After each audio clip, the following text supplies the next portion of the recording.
Pemirsa, estimasi belanja turis domestik saat periode libur panjang Lebaran 2024 mencapai rata-rata kisaran 1 juta hingga 1,5 juta rupiah per orang per hari. Demikian jadi catatan Perhimpunan Hotel dan Restoran Indonesia PHRI Bali.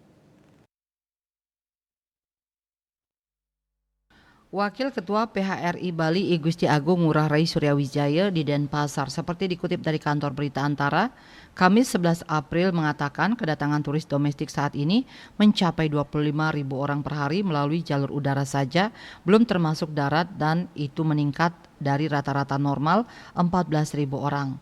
Jumlah pengeluaran wisatawan domestik itu diperkirakan meningkat kisaran 5-10% dibandingkan tahun sebelumnya atau rata-rata sekitar 1,3 juta rupiah per orang per hari.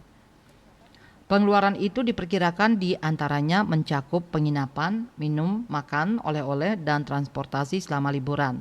Belanja tersebut juga diikuti peningkatan rata-rata tingkat keterisian kamar hotel di sejumlah kawasan wisata tertentu, khususnya di Bali bagian selatan.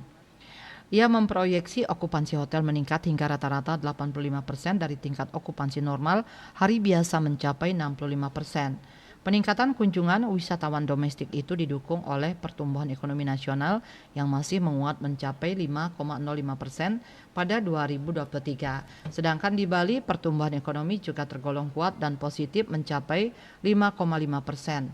Berdasarkan survei Bank Indonesia BI mengungkapkan bahwa indeks keyakinan konsumen secara nasional tetap menguat per Februari 2024 mencapai 123,1. Penguatan indeks itu didukung optimisme semua komponen pembentuknya yang tumbuh di atas poin 100 yakni penghasilan sebesar 116,5, indeks ketersediaan lapangan kerja sebesar 110,1 dan pembelian barang tahan lama dengan indeks mencapai 110,6. Sementara itu, Badan Pusat Statistik BPS secara nasional melakukan statistik wisatawan Nusantara pada 2022. Dalam statistik itu menyebutkan rata-rata pengeluaran wisatawan mencapai 2,43 juta per perjalanan. Adapun mayoritas pengeluaran dialokasikan untuk akomodasi sebesar Rp614,12 ribu atau 25,31%, disusul makan minum selama perjalanan sebesar Rp431.000 atau 17,76% dan pengeluaran selanjutnya yakni keperluan transportasi selama perjalanan wisata sebesar Rp508,82 ribu atau hampir 20,97%.